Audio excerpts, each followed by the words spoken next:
Hello and welcome to episode 333 of the Juicebox Podcast. Today's show is with Charlie Kimball, Indy Car driver and type 1 diabetic. Charlie was first on the show 5 years ago. Lately, I've been finding myself thinking about some of the early guests from the show and wanting to catch back up with them. And in my imagination, I couldn't decide what an Indy Car driver does during coronavirus. Like, what's he doing right now?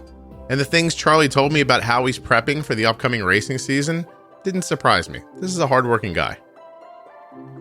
Okay, I have something to share with you before the show starts, but before I share that, I of course have to tell you that nothing you hear on the Juicebox Podcast should be considered advice, medical or otherwise. Please always consult a physician before making any changes to your healthcare plan or becoming bold with insulin. This is about the time I usually tell you that this episode of the Juicebox Podcast is sponsored by, and then I tell you about Omnipod and Dexcom and Touched by Type 1, and of course the Contour Next1 blood glucose meter. But today they don't have ads on this show. Today I want to take just a moment to tell you about something that I've been doing that I think will help you, or maybe help someone you know.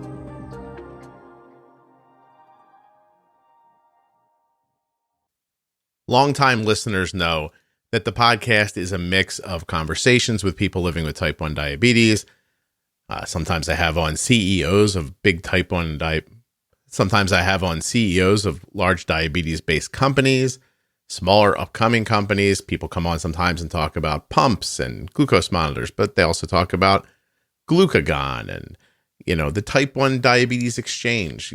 I try to give you a good mix of content. But at the core of this podcast, it's always sort of been about how I use insulin and how my daughter uses it and the results that she's had. So back in February of 2019, you know that Jenny Smith came on and started doing the Diabetes Pro Tip series with me. And it really built into a quite a nice resource. So episode 210 is for the newly diagnosed or starting over. Then 211 goes on about MDI. And then before you know it, there's discussions about insulin, pre-bolusing, temp basals, insulin pumping, using your CGM, bumping and nudging. We talk about what the perfect bolus is and variables that could get in the way of your desired outcomes.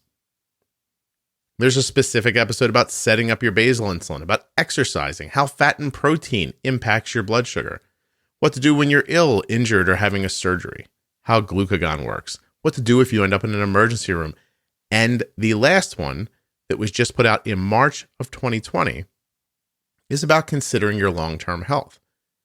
Now, the problem is because it's in a podcast, it comes out once in a while. This week, then not again for 3 weeks. And it's hard for some people to find. So I started diabetesprotip.com. And it's just a place where you can go and listen to all of those episodes. And I still get credit for the downloads, just like if you were to listen through your app. But more importantly, if you've ever found yourself in a situation where you wanted to re-examine one of those episodes, go back and listen again, or share it with a friend, it's now incredibly easy to do. So today's show is sponsored by me, and I'd like you to know about diabetesprotip.com because I believe that it is a resource that everyone using insulin could benefit from. It's, of course, absolutely free. Anyone can go use it. All of the episodes are with me and Jenny Smith, who of course is a CD, a registered dietitian. She's a type 1 diabetic for over 30 years and just a really incredibly smart person when it comes to managing diabetes. Now, if you've never heard one of the Diabetes Pro Tip episodes here on the Juicebox Podcast, you may be interested to hear some listener reviews. This one's from Marty, and Marty says, the Pro Tip series is filled with such great information. Thank you. For someone who has been living with type 1 diabetes for 30 years, I wish I had been more proactive in finding this information sooner. I'm going to recommend this to my endocrinologist. Ibsen 1971 said, my son was diagnosed with type 1 diabetes about 5 months ago. I have learned so much from just the Pro Tip shows and will be listening to all of the episodes. And Type 1 Tara said, this podcast has changed my life. I had a desire to lower my A1C and manage my blood sugars better, but was going at it blindly. Finding this podcast put everything into a tangible and practical management approach that has taken my A1C from 8.3 to 6.3 in less than 6 months. And that's just right now. It's going to keep coming down. So whether you're the parent of a newly diagnosed child or an adult who's been living with type 1 diabetes for decades, the Diabetes Pro Tip episodes from the Juicebox Podcast, I think, can help you make a significant and lasting change to your health and your psychological well-being. Spend less time thinking about diabetes and more time eating the foods that you want and understanding how to use the insulin that those foods require. That's it. DiabetesProTip.com. And now, Indy Car driver, Charlie Kimball. We're recording, I'm sorry, but I'm laughing because you were doing what last week instead of driving a race car? It's fairly atypical, but Saturday night, my buddy runs a local trivia company, and he's gone from hosting trivia in restaurants and local establishments to virtual.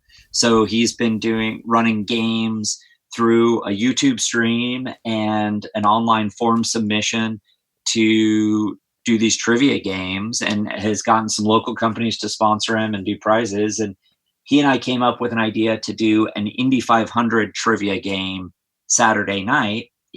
We co-hosted it, sorted out some really cool co-streaming on his private YouTube page, and people paid for an entry, and a large part of the proceeds went to support charity. That's amazing. Value Health Foundation, which supports the medical center at the racetrack. We were the original date for a fundraiser called Rev that they call it Igniting the Month of May at the Indianapolis Motor Speedway, was last Saturday night, and it supports that same foundation. So we were looking for a way to talk about Indy, talk about the 500 in the month of May, and still be able to do some good charity work as we went along. Yeah, right. Keep people busy too. Everybody needs something to do. Well, tell me, where would we be in the season right now if all this wasn't going on? So typically, starting the month of May, we would be 4 races into the 17 race calendar. We would have started the season middle of March in St. Pete, Florida, gone to the Long Beach Grand Prix, raced at Circuit of the Americas in Austin, as well as Barber Motorsports Park in Alabama. And this coming weekend would be the Indianapolis Grand Prix, the same race you came to a couple of years ago. Right. And coming out of the Indy GP, next week we would start practice for the Indy 500, attempt to qualify the following weekend. And then the weekend after that, Memorial Day weekend, Sunday, I think it's May 24th this year, would have been the 104th running of the Indy 500. Wow. Are there any plans right now for how to move forward, or is everything on hold? No, the IndyCar series has plans. The Indianapolis Motor Speedway has taken the largely unprecedented step in these unprecedented times to reschedule the Indianapolis 500 for August. So August 23rd will be the current plan for the 104th running, at the Indy 500.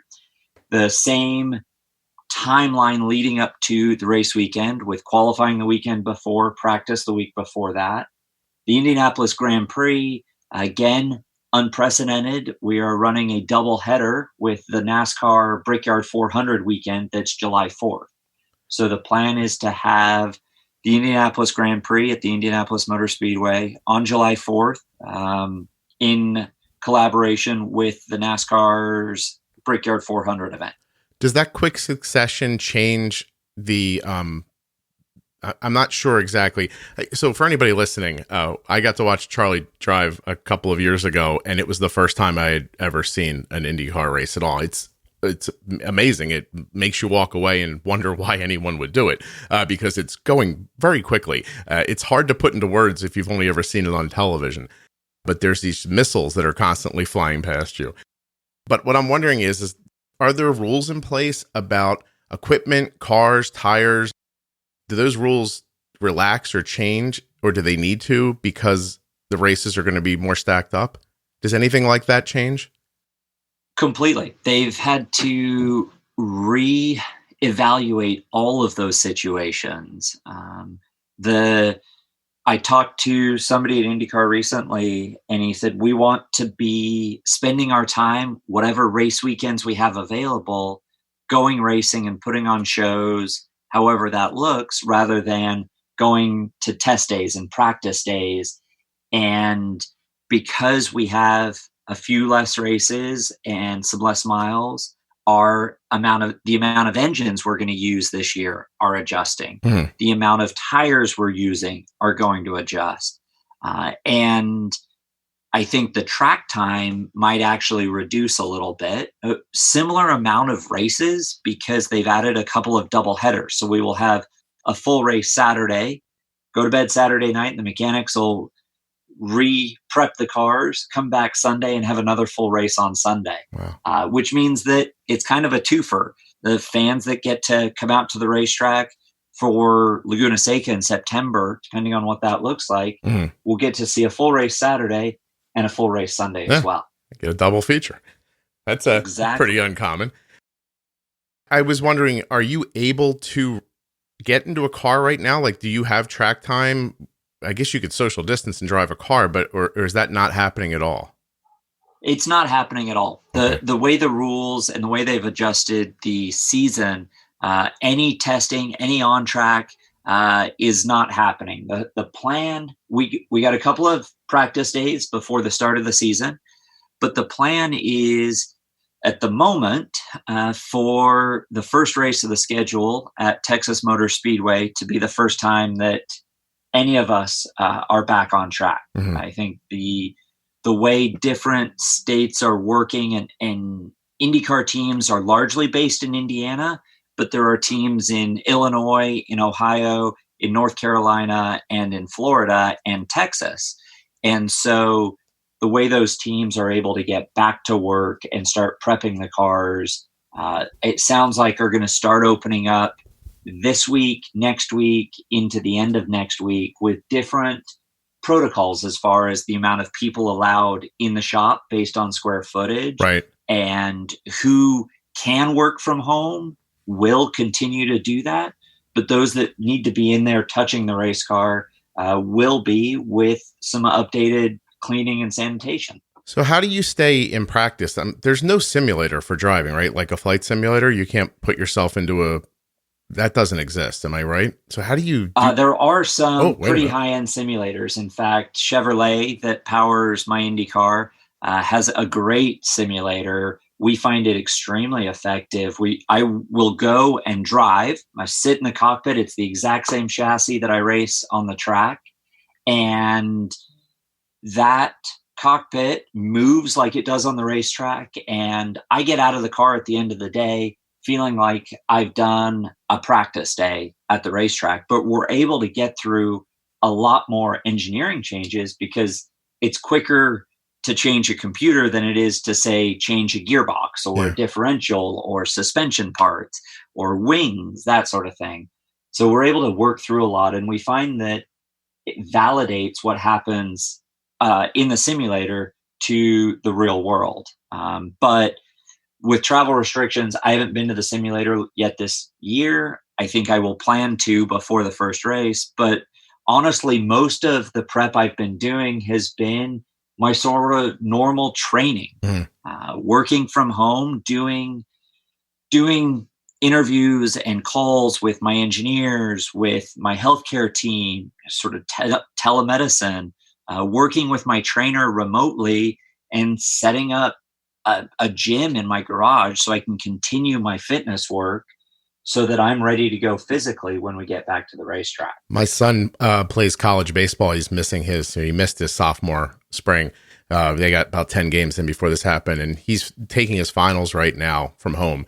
And he said to me, because we don't have gym equipment here, he said, when my finals are done, would you mind if I went out in the backyard and just took a sledgehammer and tried to dig a hole with it? And I said, I guess if you do it behind the shed, it's fine. But he's that lost for, I mean, we're on the field, but I can only throw him so much soft toss. It's not playing baseball. You can only have so many catches and do long toss so many times, it doesn't really mimic it. And what you're doing is it's just such an intense thing. And it made me wonder, in the simulator, when you have been in it, does it impact your blood sugar for like anxiety and adrenaline like a race does? Or does your brain cognitively know you're not in a race? It's a great question, really interesting. I'm not sure that I see the same impact in my blood glucose numbers. Mm-hmm. I still obviously wear my continuous glucose monitor when I'm in the simulator, just like I do when I'm in the race car. And being able to see that effect, there is definitely adrenaline, but there's also the physicality. I think both of those impacts, the adrenaline bump and the physicality wear off or lower, so to speak, that I see in the race car, I think it happens in the simulator at just a reduced intensity. Okay. So it really is very similar to, as a good simulator should be. It's a great simulation of what happens in the real world, blood glucose and health-wise, and on track and driving-wise. And you're still shooting insulin, right? Your MDI? Correct. I am injecting insulin. And I think some of my friends might look at me sideways if I said that I was shooting anything. So you use pens? Yes, I do inject insulin on multiple daily injections. Right. And over the years, I've sort of evolved which insulins I've been using. I think the nice thing for me, at least, being partnered with Novo Nordisk for over 12 years now, is the ability to keep up with those insulin developments. And I'm using Tresiba and Fiasp on multiple daily injections to keep up with my blood sugars. Yeah. I have to say that within the community and the people I speak to who are MDI, when we talk about long-acting insulin, Tresiba appears to me to be the one that people talk about every time. I so don't know what the other one is because I don't hear it mimicked back to me. And my daughter uses a pump, so we're not using it. But I can't hear anything but great stuff about it. Especially what they talk about is how it has coverage for far greater than 24 hours. How it kind of overlaps itself. People love that. And if I remember correctly, the numbers that I remember reading, and I think it may even be in the package insert, I'm not 100% sure on that, but if you've been taking it for 8 days, it can last in your body up to 42 hours. And that's right, because I actually ran the number 42 on my Indy Car at the Indy 500. Because of that? Because of the duration of action.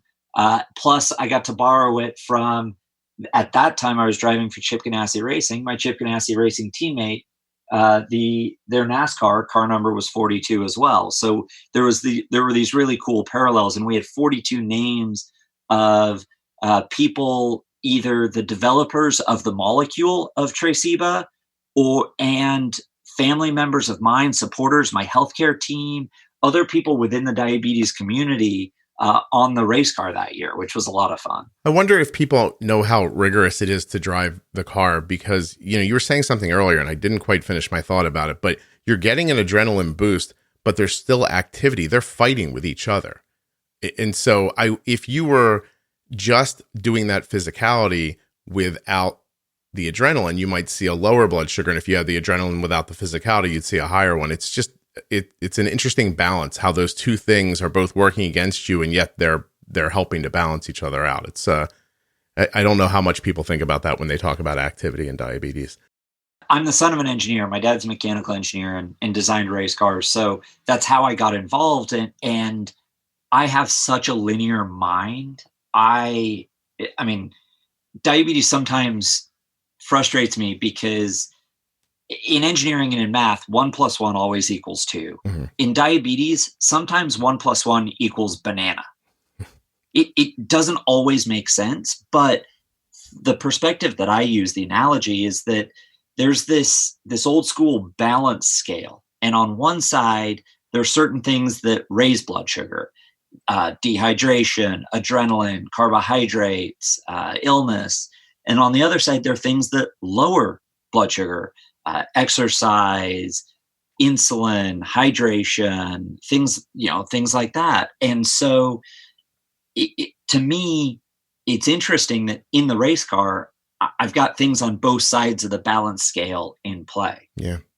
No, you hear people talk about it, especially a lot with their children. They don't understand why, for instance, baseball practice doesn't make their kids' blood sugar up, but a baseball game does, until you realize that without the actual competition of the game, you don't have the adrenaline. It's just that, and it wouldn't to the naked eye make a difference. You're playing baseball. It makes sense that they, both situations would be the same, but they're not. Have you made a baby since the last time I saw? By the way, before I ask you that, do you know you were on the 25th episode of this podcast? And if this shakes out right, this episode is going to be the 325th episode of the podcast.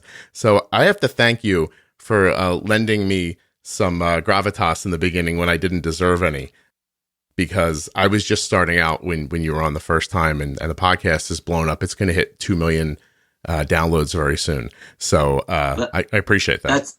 That's incredible. Congratulations. Thank you. That's a lot of hard work and amazing. And I feel honored to have been there early on, and honored to now be back on talking about how life has changed. And I think you were getting I was going to say life has changed, right? Yes, very much so. And outside of this global pandemic, life has changed. My wife and I have actually welcomed 2 very healthy children into our lives. Oh, congratulations. Since we spoke. We have a toddler, a little girl, and then 2 months ago, just about the time I was heading to St. Pete for the first race of the 2020 season, we welcomed a healthy baby boy into our lives. So while the work from home situation and not being at a racetrack isn't quite how I envisioned these last 2 months, it's been an unintended, unexpected, and much appreciated slight paternity leave. Yeah. It's been chaos because 2 kids under the age of 2 with a newborn and being stuck at home is extremely challenging sometimes. But at the same time, I would never give back this time with my family. And as far as silver linings go, it's pretty special. We have the same feeling here. And I'm sure a lot of people who are lucky enough to be able to do their job from their home, or, or in your situation where your job's just sort of been slid into a different time frame. But as sad as I am for my son to have missed out on what he missed out on this year, it's so great that he's here. I try not even to tell him, but he's 20. He shouldn't be here right now. And instead he's walking through the house and we're having conversations about things we wouldn't normally have. It's been really wonderful. Hey, the good news for you is your new son was born early enough that next year you will not have to endure a ton of pandemic baby jokes. People will see that he's a little older and and they won't think that you made him out of boredom during this time. Very true. Yeah, I mean, it's interesting because you obviously work from home typically. Right. And while I think a lot of people would see that my job at the racetrack is the only time I work as a racing driver, it's not actually the case. As a racing driver, driving the race car, being at the racetrack is only about 15 or 20% of my life as a racing driver. The rest, I'm working from home or working at home, headed to the gym, or working with my engineers, my mechanics, developing strategies with my partners, doing media obligations, things like that. So while it looks different, and not going to the racetrack is something that's been an adjustment for sure, working from home for me is kind of normal. Setting up the garage in the gym and finding that if I filled a 5-gallon bucket with sand and water to the right level, I could have a heavy enough weight to do the work I needed. That's new instead of going into my gym. But being at my desk and working from home is kind of normal. Managing my blood sugar while eating at home and figuring out what activities and exercise look like stuck at home is more normal for me than I think a lot of people would expect. Well, you know what you might find bizarre, but maybe you won't. My daughter's 15. She'll be 16 this summer. She's a sophomore in high school. And normally her overnight basal rate is around a unit. And her daytime basal rate is closer to 2 units. And when school ended, she got home and she became acclimated with working from home. Her 24-hour basal rate went down to a unit an hour. So whatever happens at school, I don't want to, say it's anxiety or stress because I don't honestly know what it is exactly. But something about being at school requires her basal to be almost doubled. And that's really, it's really interesting to me because I haven't seen a significant change in my dosage calculations. Right. Because I've been, like I said, I've been trying to keep my workouts up and still working virtually and digitally with my trainer and my gym. And now that the weather's getting a little bit better, we're into May. My wife and I are taking our kids out for walks around the neighborhood. We put them in the wagon and go for a walk and enjoy being outside as much as we can, safely and socially distant. Do you find yourself walking in an oval, or do you just go wherever the wind takes you?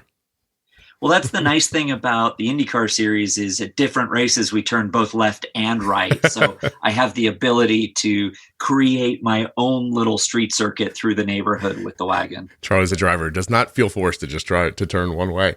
I have to say, it was really nice to meet you in person. And, I wonder I want to ask how tall you are. Would you share that with me? I am about 5'10", depending on the day and the weight of the world, between 5'10" and 5'11". See, that's incredibly interesting to me because you're not much taller than me, but when I'm standing next to you, I feel like you're a different species and I'm 3 feet tall. So you're just incredible. I stand there and I go, how are we both men? That's bizarre. And, but my point is I was wondering, is there a height limit to being in that car? Like, could you be an amazing driver, but be too tall for it? Or could they build a car to accommodate different heights? The answer is yes. There are height limits on both sides, because if you're too small, if you're built like a jockey, wonderful for racing horses, not wonderful for holding on to 650, 700, 800 horses and no power steering in an Indy car. If you're not big enough to hold onto the car and get enough force through the brake pedal and through the steering wheel over the bumps and things like that, you won't be competitive. And if you're too tall, when you're wedged into the cockpit, you never get comfortable. So you never get relaxed to feel all of the information and all of the messages that the car is telling you, more than what's happening in your hands and your feet. You get messages through your shoulders and your back and your legs, that if you're wedged in there, if you're shoehorned in there, you never get comfortable and are never very good at it. There are really competitive drivers, as Graham Rahal, I think, is the tallest at the moment, and he's 6'3", 6'4", maybe. Mm-hmm. And he's pushing the upper limit of the height height opportunity in the Indy cars. I see. Hey, I know we went over this before, but it was 5 years ago. I'm wondering, do you still manage your blood sugars in race the same way? Like, can you see your blood sugar in front of you? How does it work with the pit crew? It just would be interesting if you could. I know we're up on our time, but I'd love to hear about that before we go. I've got a couple extra minutes especially to talk about this, because I think over the last few years, I've continued to evolve how I interpret the data that I get. Mm-hmm. So starting at the beginning, my IndyCar is different than everyone else's because obviously my body's different. My pancreas is different. I wear a continuous glucose monitor. My receiver plugs into the car's data system. So on my steering wheel, I have speed, lap time, oil pressure, blood glucose, water temperature, car and body data right there together. And the cool thing is, not only can I see that number and that data, but it's transmitted back to the pit lane. So the engineers that are making sure the car is running right underneath me can make sure that my body's running right. If I have my hands full racing side by side at 225 miles an hour. And the nice thing about that is I know where I am. I know where I am within that lane of blood glucose I like to see during competition. Mm-hmm. And most IndyCar drivers have a drink bottle to stay hydrated throughout the event. My car, again, is different in that I have 2 drink bottles, one full of water And a second one, we use a sports drink with extra glucose in it. So it's pretty intense. I think it's about 30 grams of carbs for 6 fluid ounces. So it packs a punch, so to speak. And those 2 bottles come together at a valve that my dad, the engineer, designed. We got 3D printed, and it mounts right on my seatbelt. So while I'm racing, depending on what my body needs, either water for hydration or that drink mix for glucose, I can switch that valve back and forth to bring my blood sugars up if needed. Because even though the adrenaline of racing is intense, I find the physicality, I'm more conscious of my blood sugar burning off during a race. And that's now, having said that, I'm sorry. I've never needed that drink mix to keep going during an event. That comes down to the preparation I do before I get in the car. So even though you have that available to you, you've never had to hit that drink while you're driving because of how well you've got your pre-meal rituals and your insulin and all that stuff set up. Yes, wow. That's what I'm saying. That's amazing. And I feel very fortunate that I have the tools and the routine and the discipline before I get in the cockpit to not need that backup plan. It's there as a backup plan. And if I needed it, I would be very grateful to have it. But I'm glad that the work that I do with my healthcare team, I work with Dr. Ann Peters at a USC Medical in California, and working with my race team to make sure that I've got the right meal that's weighed, carb and protein counted before the race, so that just like the mechanics spend hours making sure every nut and bolt is tight and every fluid, water, fuel, oil is topped up, making sure the race car is prepared. My job is to make sure that my body is prepared. Yeah. One of the things in sports is we talk about the evolution of the athlete. And in racing and in Indy Car, the cars have almost reached a limit. And I'm not going to say the limit of physics, but the limit of the rules. And so one of the easy ways to find a competitive advantage is within the drivers and the athletes. So we as athletes have had to learn about our bodies. We've had to learn about how to train. We've had to learn about cognitive function preparation and doing eye-hand coordination work in the gym. And that's part of why I've continued to evolve and learn from the data that I'm getting out of the race car and learn about the insulins that are available, so that I'm continuing to progress as a patient and as an athlete. It's funny you bring that up, because as I was thinking about you this morning before I did this, I was thinking about how seamless the race looks. And in my mind, I started thinking about how easy it looks to hit a major league fastball when you're watching it on television, or, a wide receiver drops the ball and you're like, I can't believe he didn't catch that. Meanwhile, he just ran 70 yards in 3 seconds, and there's a man behind him smacking him in the head. But to people who don't do it, it just looks like the way it's supposed to be. If we could get in a time machine and go back, we'd watch Babe Ruth and think this is the pinnacle of what baseball is. But athletes continue to get better and better and stronger. If you look at what a baseball player looked like 20 years ago versus today, they don't even appear to be the same people. And that's probably, as you were saying it, I thought, wow, that I was right. I couldn't believe I was right, is I guess why I brought it up. But it's just amazing to watch those cars, how close they are. They're moving almost like they're attached to each other, through turns and everything. And it's astonishing to see in person. I don't know if I ever appreciated it on television. And I find that if we have friends or people come out to the racetrack for the first time, a lot of my friends actually said, oh, we'll come to a race and support you.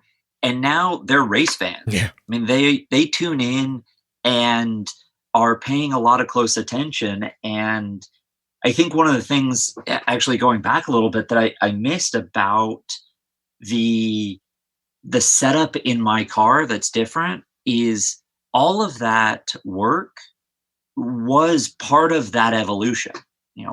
Every time I get in the car, I learn. And those pieces were developed in combination with Indy Car, under Indy Car medical and safety, and with my healthcare team, and with my exercise physiologist, and with my trainer. And being able to look back at the data of my performance and my my diabetes management performance and start to develop ties and information about how that all plays together, it more than levels the playing field of the mental piece of managing my diabetes. I think, in fact, I've said it before and I'll say it again, I am a better racing driver because of my diabetes rather than despite it. The preparation is for diabetes it's all very similar. I was wondering, and I will let you go, but what range do you try to race in? Like when you look up at that Dexcom number, where do you hope to be? My aim originally, years ago, 10 years ago, when I started in Indy Car, we used to, Dr. Peters and I would say, oh, we just want to be above 190 to make sure I'm safe. Mm-hmm. Well, as I've learned, as I've gotten better, as I've gotten more confident in my control, IndyCar's gotten more confident with me as a racing driver with diabetes. We've narrowed that window down based on performance as well as safety. And that ideal range for me is in that 150 to 175 number, which is higher than I would be on a normal day. Right. But it allows that blood sugar to climb before I see vision, focus, concentration challenges, and allows it to fall.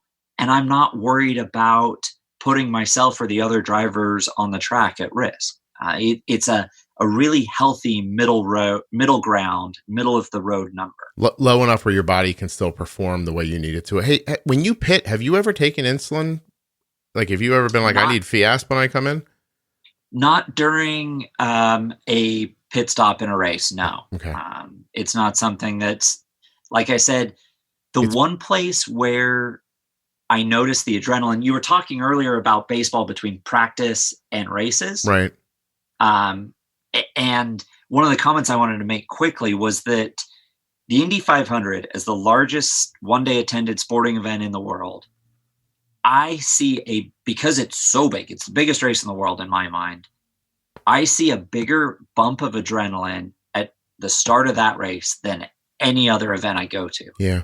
And 50, 60 miles into the 500 miles, that adrenaline settles in and my blood sugar, I have a 20 or 30 point bump. And I know that 50 or 60 miles in, it's going to settle back down to where it was. It's the interesting thing about adrenaline is that while it's there, it's very impactful on your blood sugar. But the minute it's gone, it doesn't hold the number. It comes back again. It makes it. Indeed. Yeah, that's very interesting. Charlie, I genuinely appreciate you coming back and doing this. And I hope you and your family are safe and washing your hands. And congratulations on your new son. A lot's going on for you except for racing. So let's get you back into those cars and watch this happen as fast and safely as possible.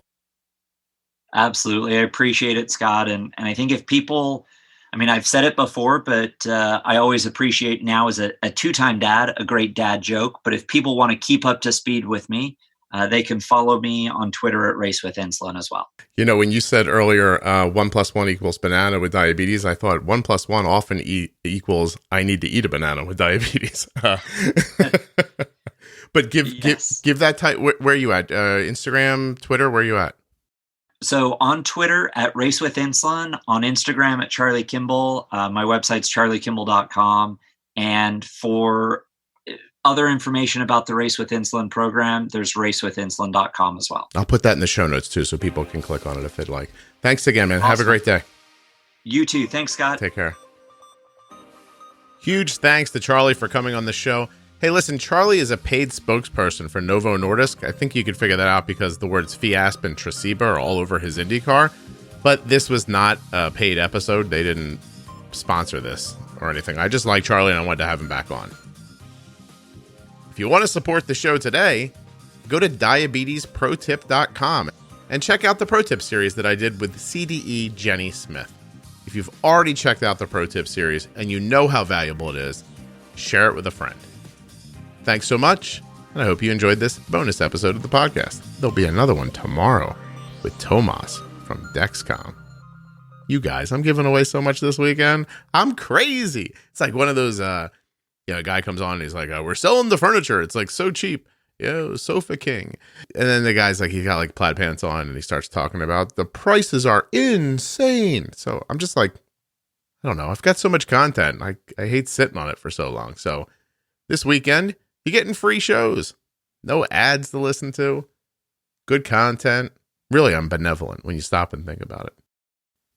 If this episode was sponsored, it would be sponsored by Omnipod, Dexcom, Touched by Type 1, and the Contour Next One blood glucose meter. And I only mention that because they're right good people.